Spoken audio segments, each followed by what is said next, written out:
اگر به شما بگویم بعضی از قدرتمندترین افراد جهان انسان نیستند، چه واکنشی نشان می‌دهید؟ نظریه‌ای وجود دارد که میگوید بعضی از موجودات خزنده بین ما دارن زندگی میکنن به صورت مخفیانه که اسمشون رپتایل هست و دارن در اینترنت، حکومت‌ها و غیره کنترل میکنند. سلام جماعت، چه خبر؟ چطورید؟ ماجرای رپتایل ها از دهه‌ها قبل مطرح شد، اما زمانی مشهور شد که نویسنده‌ای به نام دیوید آیک ادعا کرد برخی از رهبران جهان در دنیامون رپتایل هستن و وانمود میکنن که یک انسان فانی هستن و ظاهر خود را تغییر میدن و بین ما به صورت مخفیانه زندگی میکنن. این موجودات از تمدنی آمدن که ما اونا رو نمیشناسیم و هدف اونا کنترل ذهن ما انسان‌ها. چرا مردم باور کنند؟ چرا باور کنند که رپتایل ها وجود دارند؟ طرفداران این نظریه را به ویدیوهای اشاره میکنند که در آنها نشون میده چشم بعضی از افراد خیلی شباهت مامولک داره و یه جورایی رپتایل هستن، چون رپتایل ها یک نسلی از مامولک هست که در ادامه توضیح بیشتر میدیم. یا رفتار برخی از سیاستمداران که خیلی غیر عادیه و انگار که انسان نیستن واقعا و خیلی ادعا دارن که این لحظات اشتباه و باگ دوربین نیست، بلکه واقعا اون چشم بعضی افراد و حرکات خیلی غیر طبیعی واقعی هستن و رپتایل ها وجود دارن و بین ما دارن زندگی میکنن. حالا رپتایل ها چی هستن؟ چه شکلی هستن؟ از کجا اومدن؟ چرا چشماشون از چه جوریه؟ چیه جریانش؟ رپتایل ها از دهه‌ها قبل که قارنشی مونه انسان ها فرضیه و نظریه اومده که مثلا ادعا میکنه که اون زمان ها مامولک های غول‌پیکر وجود داشته و خود همه میدونن که زمانهای قدیم موجودات خیلی بزرگ بودن. مثلا یه پروانه میدیدی انقدر بزرگه، خود انسان هم خیلی بزرگ بودن ابعاد و اندازشون و میگوین که داخل غار با مامولک های غول‌پیکر زندگی میکردن و با هم بچه دار میشدن. یعنی انسان و مامولک با هم بچه دار میشدن و اینگونه یک دی ان ای به نام رپتایل وجود داره، ترکیبی از انسان و مامولک هست و رپتایل ها شاید واقعا وجود دارن و ادعا دارن که خیلی از آدمایی که توی ویدیو رهبران اینا واقعا رپتایل هستن و حرکات غیر عادی و چشماشون بعضی صحنات شبیه مامولک شده و رپتایل هستن. نظر مخالفان چجوریه؟ دانشمندان و متخصصان جلوه های تصویری میگویند بیشتر این ویدیوها به دلیل فشرده‌سازی تصویر، نورپردازی یا خطای دوربین ایجاد شده. هیچ مدرک علمی معتبری که امروزه بتونه تایید کنه که رپتایل ها وجود دارن وجود نداره، که دلیل منطقی هم مثلا کم دقت کنید، واقعا دلیل منطقیه، راست میگن. مثلا امکانش هست دوربین یکم باگ خورده باشه این کار، که خیلی ها هم ادعا دارن این خطای دوربین نبوده و واقعا واقعی بودن، واقعا رپتایل ها وجود دارن. پس سوال اینجاست، آیا رپتایل ها فقط یکی از بزرگترین تئوری های توطئه تاریخ هستند یا ما هنوز همه حقیقت رو نمیدانیم؟ حالا بریم از خیلی اونایی که ادعا دارن کیا، حالا داریم میگیم رهبران چشمشون چی شد، کیان که دارن میگن شبیه مامولک چشاشون یا رفتارهای غیر عادی دارن یا برخی از نشانه های رپتایل بودن رو دارن. در اینترنت نام افرادی است که خیلی به رپتایل بودن اونها اشاره شده، که اولین نفر ملکه الیزابت دوم. توی یک فیلمی ملکه الیزابت رو میبینیم که یه بچه‌ای خیلی احساس ناامنی ازش میکنه و یه تئوری ها هست که میگن بچه ها رو یعنی میخوره، یعنی از خونشون تغذیه میکنه بیاین فیلم رو با هم ببینیم.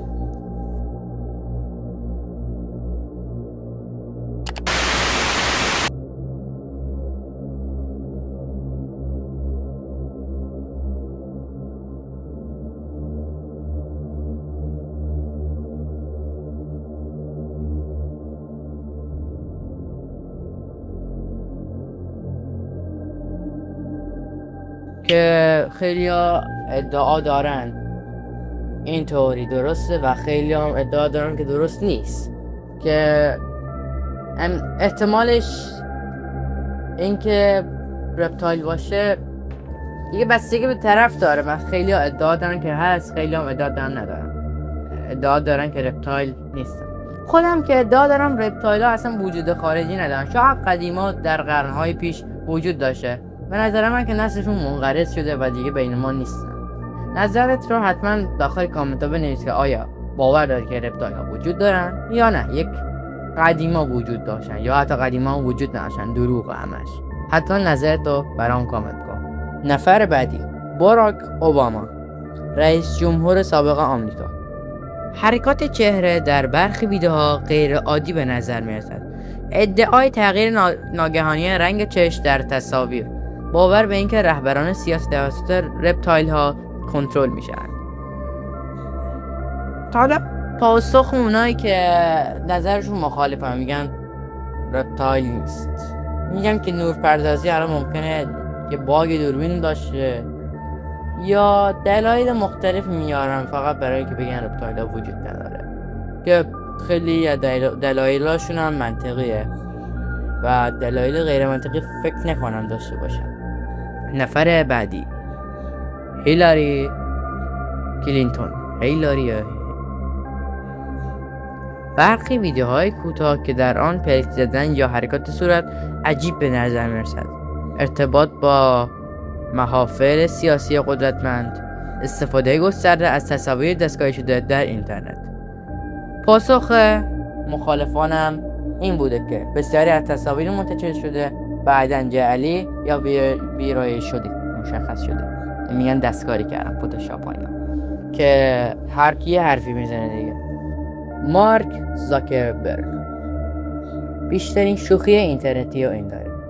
نحوه صحبت کردن و حالات چهره که خیلی عجیب به نظر میرسه که غیر انسانی توصیف میکنن. مصاحبه‌ای که در آن به شوخی گفت من رپتایل نیستم. میم ها و شوخی های گسترده اینترنتی. حالا پاسخ مخالفان، بیشتر این موارد جنبه طنز و شوخی اینترنتی داره و مدرک واقعی محسوب نمیشه. دلیل منطقی هم داره، واقعا تمیز و خوشگلی گفتن این دلیل داره. نفر آخر، ایلان ماسک. خود ببین، ایلان ماسک خیلی باهوشه و خیلی ادعا دارن اون رپتایله دلیل انقدر باهوش بودنش. یعنی ببین طرف چقدر باهوش بوده که فکر کردم آدم فضایی انقدر باهوش بود، که این نظریه هم به خیلی هم میگن خدا بهش هوشو داده و ربطی به رپتایل بودن نداره. این نظر مخالفان رپتایل بودنه که بنده هم همین میگم.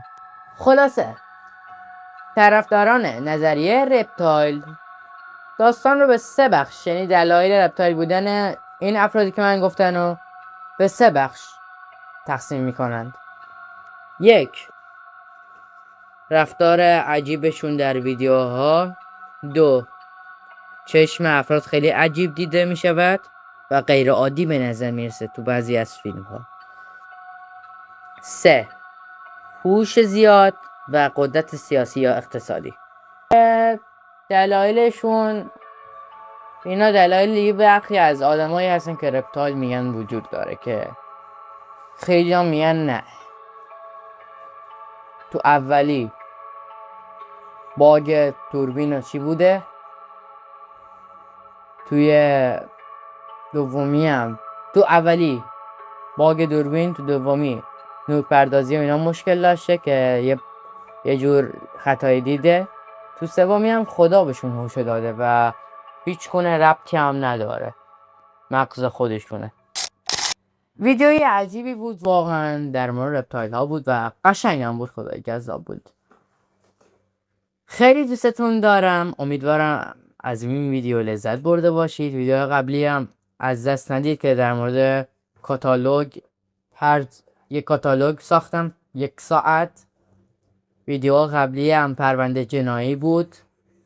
اولین ویدیو هم که در مورد GTA 6 بود که حتما این ویدیوهای جذاب رو هم از دست ندید. خیلی دوستتون دارم. بدرود.